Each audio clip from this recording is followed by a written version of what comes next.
Good morning, afternoon, evening, whenever you're watching this. Welcome to another edition of Talk of the Tiger. I'm Paul Brown, not the rock star. He's Jim Peterick. He is the rock star. Good morning, Jim. You've had a busy couple of weeks. Oh my God. It's been wonderfully crazy. Um, just so much preparation for the Ides of March with Orchestra show at the Norris Cultural Arts Center, sold out. It was just, a night that none of us in the Ides will ever forget. And just to look in the audience and see all the supportive fans. I mean, right in the first three rows, we had all the what we call well, they call themselves the extreme fans because that's what I originally called them, the extremes, and that's what Yeah. they became. They're the same group of people that came in a school bus to Bowling Green to see us Mhm. uh 20 years ago. And afterwards we'd give them a concert at the bar where we drank afterwards or partied afterwards. We didn't drink really, but uh, great to see so many familiar faces in the audience as I looked out, and a lot of new people as well. But to have the opportunity to play with a 26 piece orchestra, that was we only did that show one other time previous summer, and it was outdoors, and I didn't nearly get the impact that I got on Friday night.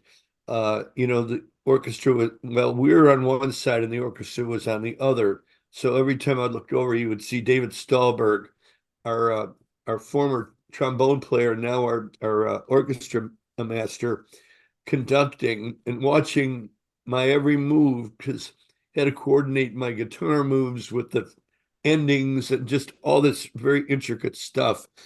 And he was watching like a hawk. And of course, the great arrangements by Ed Vodica uh, were just incredible. I mean, it was a night to remember. And for me, it was different because I wasn't involved in any of the stuff before this. I wanted to, just be surprised. So I Uh, just walked in and sat down like any of the other fans. And when I saw you guys walk out in tuxedos and I saw the orchestra, I mean, it was something to see. And I mean, from the audience perspective, it was an amazing thing to watch.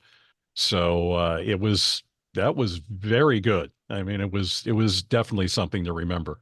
yeah, I just wanted to show everybody the uh, the playbill. This was, I don't know if you can see this. Yep. That's the cover.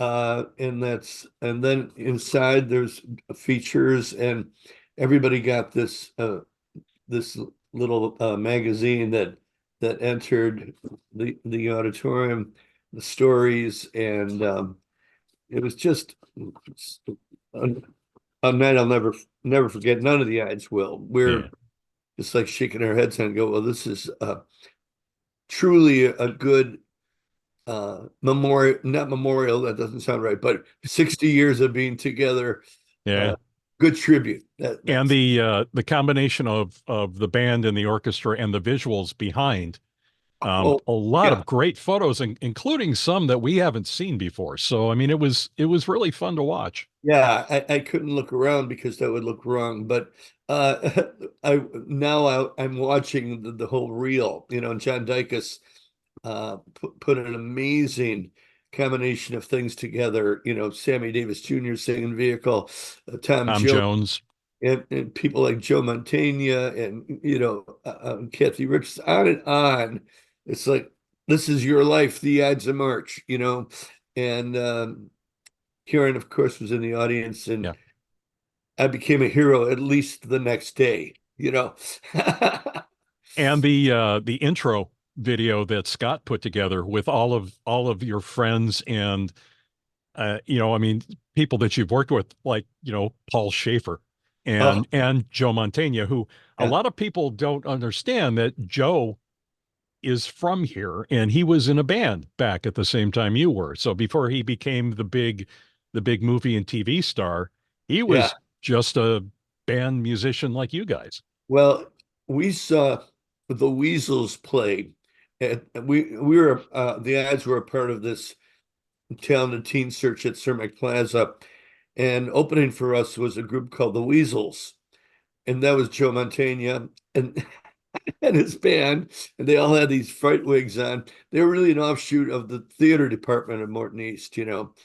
And then they got legit and became the Apocryphals and became a real band, Yeah. and they were so good.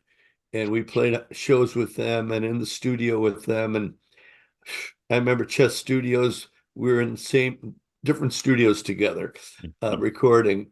So great memories. And just Joe Mantegna is an amazing guy, and his wife Arlene, fantastic people. Yeah, that was great. So congratulations. That show was definitely worth all of the effort everybody put into it. It was really something to see. So Yeah, yeah. it was really special. And then, we just about recovered, and I took the stage with Mindy the following day. I was gonna say you didn't get a lot of rest. No, Genesee Theater, it was basically, Mindi Abair with special guest Jim Peterick. And, she's such a great performer. And like Larry said, she gets better every time. Her voice gets stronger. Boy, don't be in the same room when she's warming up her saxophone. It's like an air horn. It's like, oh my God. I said to Mindy, does Dave Cause play as loud? And she goes, no. He's a great player, but Mindy is the loudest sax player I've ever heard. And what a performer. And she gets better and better every year. So she comes on and does her thing. And then she brings me on, and we do songs together that we wrote together, like Saul Good, and then Where There's a Woman, There's a Way, and then like five songs. Then she goes back on, and I come back with the two songs that really kind of made my career vehicle, and I Had the Tiger with her wailing. Yeah. It was really a great show. Karen Yeah, was there as well.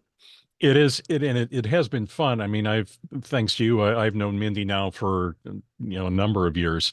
And you're right. You can see the development. You can see, especially with the vocals, you can see the confidence growing because in the early years, it was mostly just instrumentals with a little bit of singing, but she's Right. really good singing. So, I mean, when that starts to come out and you can hear it as she goes on, I mean, she's really confident now as a singer, and that's fun and amazing to watch too. So I Yeah, love Mindy.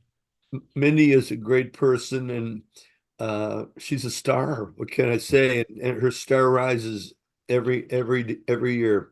Yeah, certainly does. All right. We are getting closer to Roots and Shoots Volume 2. One of the guest vocalists on there is our buddy Mike Reno, hence the Loverboy shirt today. Very good, very good. Well, that's going to be an amazing combination of artists and songs. Volume one, of course, came out January 12th, and it's doing really well worldwide. And I've talked about the compendium of stars on that album. Roots and Shoots Volume 2 will release in May of this year. American Dreamer, Dave McCuskis, Your Own Hero, Mike Reno of Loverboy, Stronger Than You Know, Jim Peterick and Dave McCuskis, Been to the Mountain, Jason Sheff, formerly member of the group Chicago. Amazing. His dad was Jerry Sheff, Elvis's bass player. I mean, I didn't know that, and you didn't know, but that was my dad. Well, now I do. Yeah. um, All That's Mine to Give, myself and Toby Hitchcock. I mean, one of the greatest singers I've ever worked with. Forever Endeavor, Jim Peterick, Toby Hitchcock. We Can Fly, The Ides of March, brand new song. Love Lives, Jim Peterick and Kathy Richardson of Jefferson Starship. And I've known her since she was 19 when I discovered her. Hit of Freedom, Sophia Sheth, 13-year-old that Kellen turned me on to. He was working with her. And I wrote a song for her called Take a Hit of Freedom. Until by Neil Donnell of Chicago. He's the current singer. Road to Forever, Jim Peterick. I dedicated to Dennis and Suzanne DeYoung, who I wrote it for. And and then a bonus track for Japan, an unplugged version of Until. But so I'm really excited about this. I just approved the artwork, and Nello Delomo did his usual amazing job. It's a piece of art in itself. Yeah, yeah. And the ties between volume one and volume two are cool. And yeah, it is amazing artwork. It's all about roots and shoots. Yeah. So And yep. Paul, I have to thank you for all the edits and compilations behind the scenes. People out there don't really know how instrumental you are in that whole booklet, and I really appreciate that. No, it's my honor. You're welcome. It's fun to do. All those years growing up and wondering about who does all this stuff. And I'm like, oh, well, in this case, it's me. So Ah, okay. so yeah. So the fans, you got another. I mean, if you've been listening to volume one, you know how good volume one was. Just wait till you hear volume two. It's just bonus rock and roll this year. It's gonna be good. So watch Hey, for that. We'll announce as soon as Frontiers puts it on up for pre-order, and it's gonna be great. Bill. And then you've had a little bit of time to rest. But tomorrow, you and I pack up the VW minibus. Well, no, actually, we're going to get on an airplane and we're heading down to Memphis. Speaking of Elvis, on Sunday at Lafayette's Music Room, there is going to be another benefit memorial show for our buddy Jimmy. And this one is because, as we mentioned before, Jimmy had some memorabilia on display at the Hard Rock in Memphis, and the Hard Rock in Memphis closed. And there was a chance that that stuff was going to go into a warehouse somewhere or end up in Yeah, yeah, Georgia. yeah, So our friend Gwen Smith put out all the effort to get everybody together and got this other iconic Memphis music venue, Lafayette's, to say, we'll give it a place to live. And so yeah. the Hard Rock said, okay. So they're going to unveil all of Jimmy's stuff. And we got a great lineup of musicians who are there to celebrate Jimmy. You are the star. Well, I'm honored because Jimmy was my hero and one of my best friends, and probably the best singer I've ever worked with. When he auditioned for Survivor, you know, he blew the doors off. He made that crappy PA in our carpet warehouse rehearsal area sound like $1 million, and holy, you Yeah. know, I mean, and we had really some good people audition. And the 2 days before Jimmy came, Kevin Shelfont audition, and we almost gave him the nod, and that would have been fine. But then Jimmy came over, and holy, well, Yeah. we have our answer. But yeah, it's going to be a great show in Memphis. I'm just looking at the song list, which Burning Heart, I Can't Hold Back, Is This Love, High on You, The Search Is Over, Vehicle, Eye of the Tiger, Yeah. Rocket to the Night. I mean, it's going to be boom, boom, boom, all for Jimmy. Yeah. And you know, it's hard to believe that coming up a little bit later this year has been 10 years since we lost him. Yeah, And of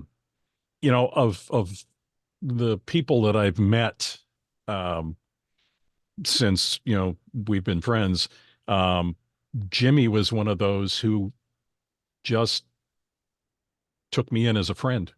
yeah, And it was great because I mean I admired him so much for his singing and that. And then when I met him and got to know him as a person, it's how can you not love him? yeah. It was yeah, it's going to be tough coming up. It's like, wow, I can't believe 10 years, but yep. We keep the memory alive and we keep honoring him. So No, it'll be fun and we'll report back on that next time. But absolutely. It'll be a celebration of Jimmy's life for sure. and we get to see the Ducks at the Peabody. So Well, there's yeah, there's that. there's that. All right. That's it for today and this time. And I will see you tomorrow morning. Unfortunately, too bright and early, but it'll be a great time. So, everybody, thank you for sitting here and watching with us. Make sure that you've subscribed to the channel. Make sure that you've clicked the notification thing so that when we put a new one of these up, you get a little notice that it's there. And for me and for him, that's it for this edition of Talk of the Tiger. We'll talk to you later. Rock See ya. on. Yeah. Great God in heaven, you know I love you.